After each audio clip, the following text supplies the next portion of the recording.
Okay, hello, and welcome back to Seeking the Abundant Life. So this video is a little bit different than the other two that I've posted so far because we're not dealing with the king steamer in this one. I just figured since I have to wash my hair anyways, I might as well make a video and show you what I'm doing. So I'm using some products from the African Pride line and from Shea Moisture. They're basically my two favorite lines, so that's what I use.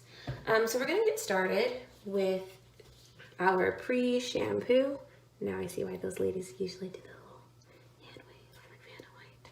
Okay, so we're gonna get started with our pre-shampoo from the African Pride.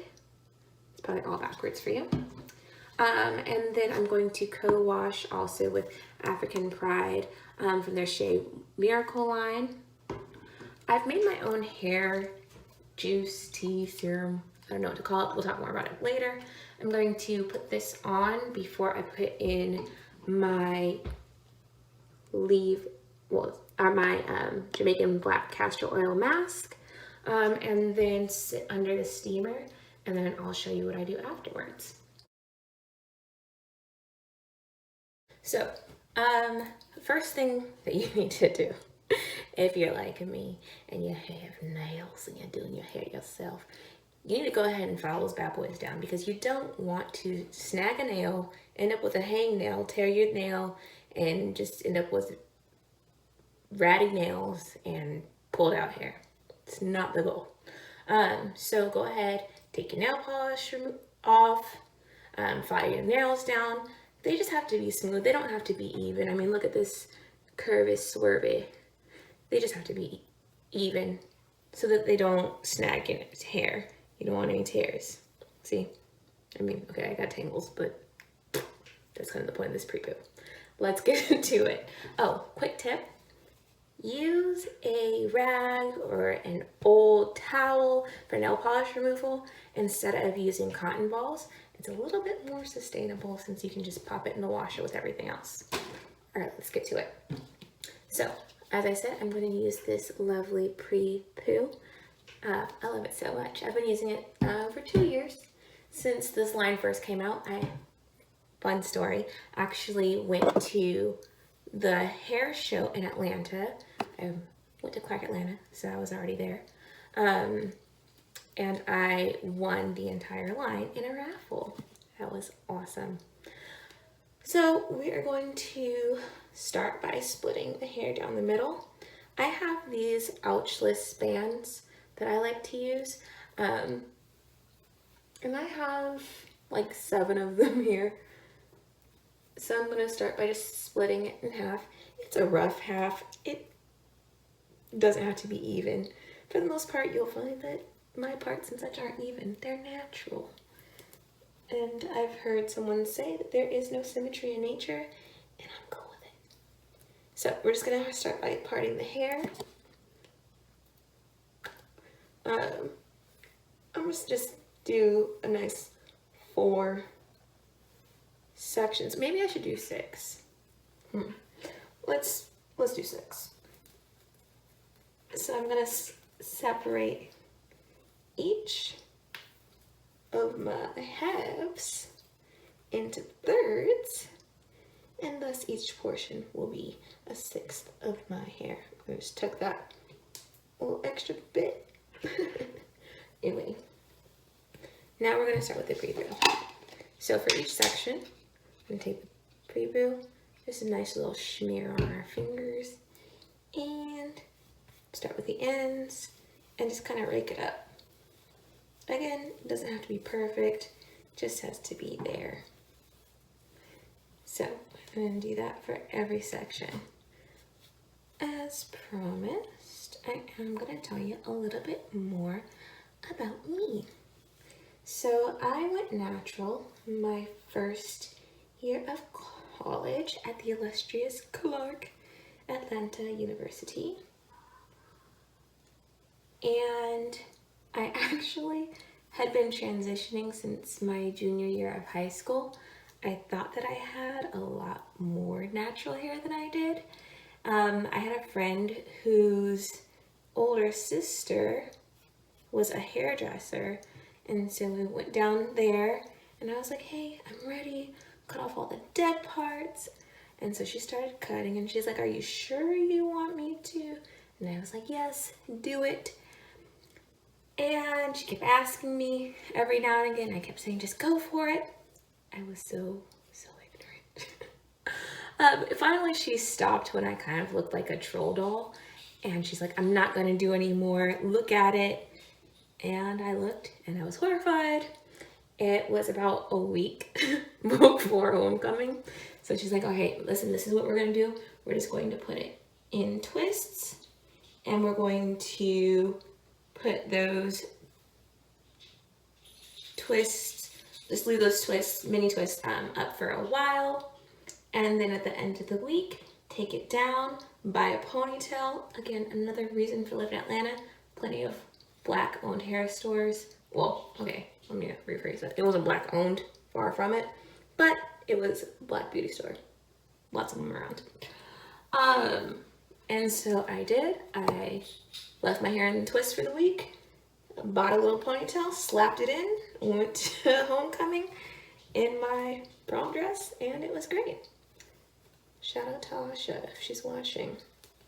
So that was how I started to go natural. I cut out the rest. That was in October 2014, and I cut out, I'm not being gentle. Be very gentle with your hair, okay?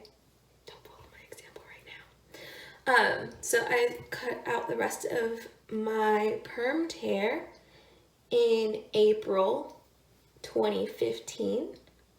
I think it was like right before Easter, Palm Sunday probably.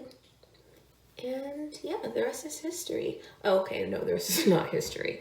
Then December 2016, I put in my first set of locks. First set because I did it 3 times because that's just what happened in my life. So I put in my first set of locks. My cousin installed them. She's a professional, a very professional, styled by Nisa. Follow her on Instagrams. And she did my first set of locks. I should have grabbed a clip, but I did not. So I'm just gonna grab another one of these hair ties and just fumble that together so I can get in the back. Again, the sections are far from even, but they work, and that's what we are going for. She put in my first set of locks December 2016. I think it was actually December 23rd, 2016. And I kept those in for a little over a year. Started combing them out in January 2018. Finished in March 2018. Right like before spring break of my senior year of college. Combed those bad boys out. That lasted a season, like literally. I put them back in at the end of that summer in August of 2018 and left that set in until about October of last year, October 2019. Come on, lady, let's be nice. I call my hair lady and I talk to her gently when she starts to be mad at me and get all tangled.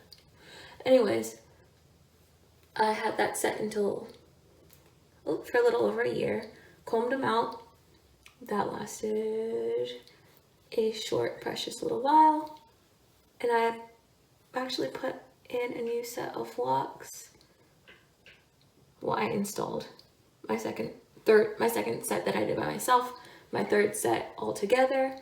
Like my second set, I did twists, whereas my cousin did finger coils that first time.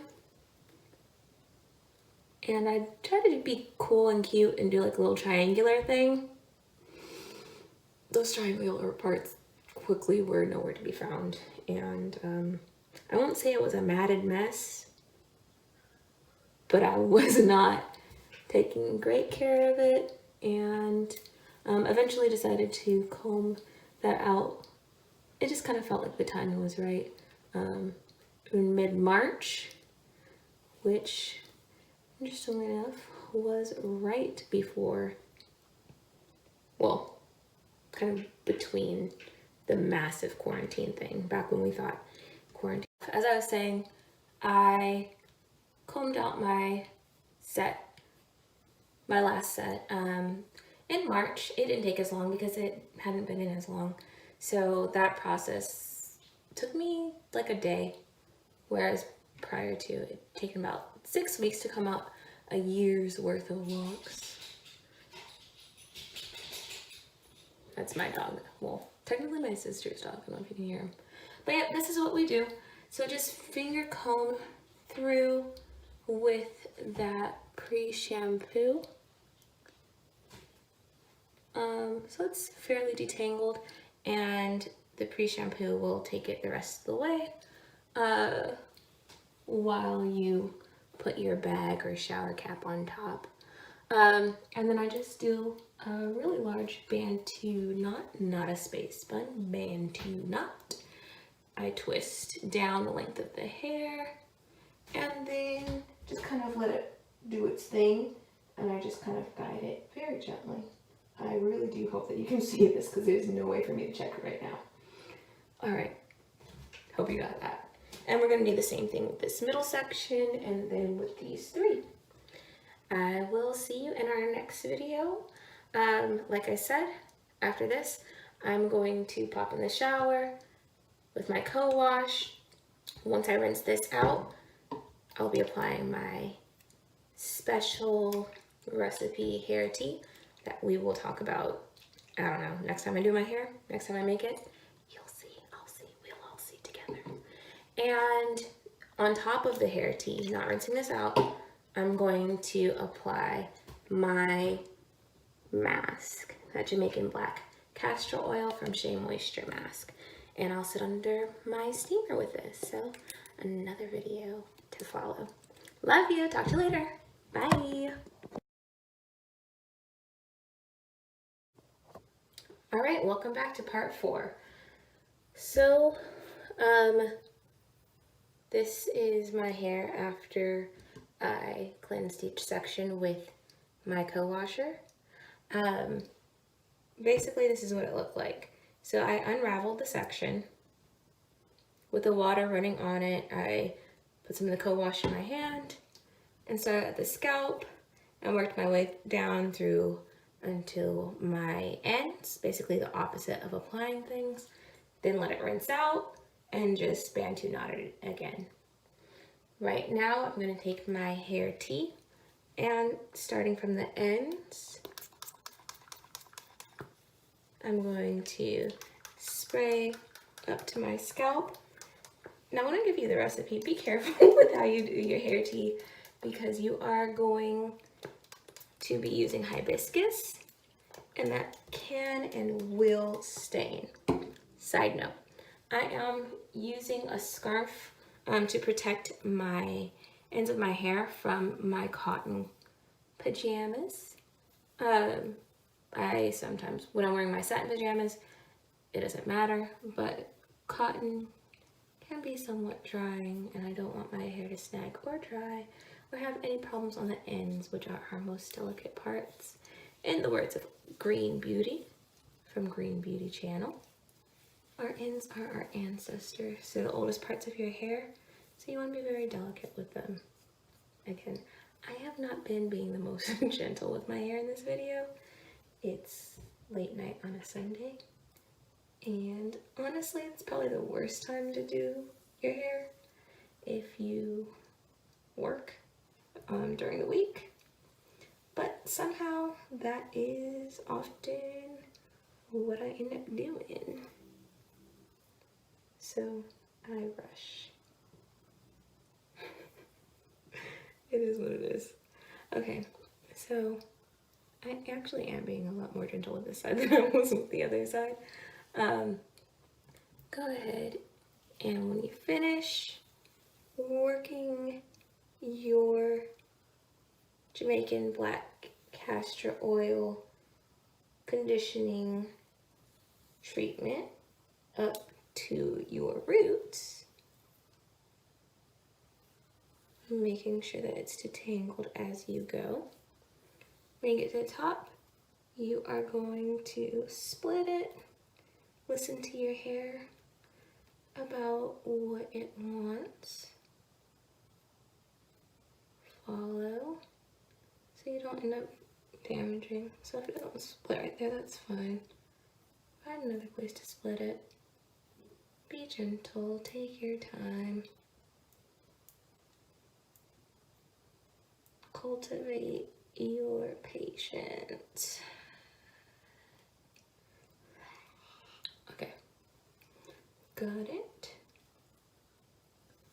And we're gonna twist. So it's just a 2-strand twist. Another imperfect part, perfectly imperfect. We're gonna stick with the pointer finger and the thumb kind of in between. And grab and pull across. And then pointer finger and thumb in between again, grab and pull across. And you're just gonna repeat that. Now I've been doing this and with the other hand, just kind of smooth down so you can make sure you don't have any strands that crisscross, because that's how you end up with these crazy knots and such. I've been doing this since freshman year of college, which has been 6 years ago. Well, almost 6 years ago now. And so I can go pretty quickly. And just like that, you are done. Now, if you end up with excess, that's fine. Let me just go back, put it on your ancestors. Back there. If you notice that it's taking you a while and your hair starts to dry, just grab the same shower cap or plastic bag that you used to let your pre-poo sit in so it does not dry out. We're gonna go through each section doing the exact same thing. I'm not gonna put you through that because why would I do that to you? All right, I'm gonna stop here, and then in our next video, we'll get to that steamer.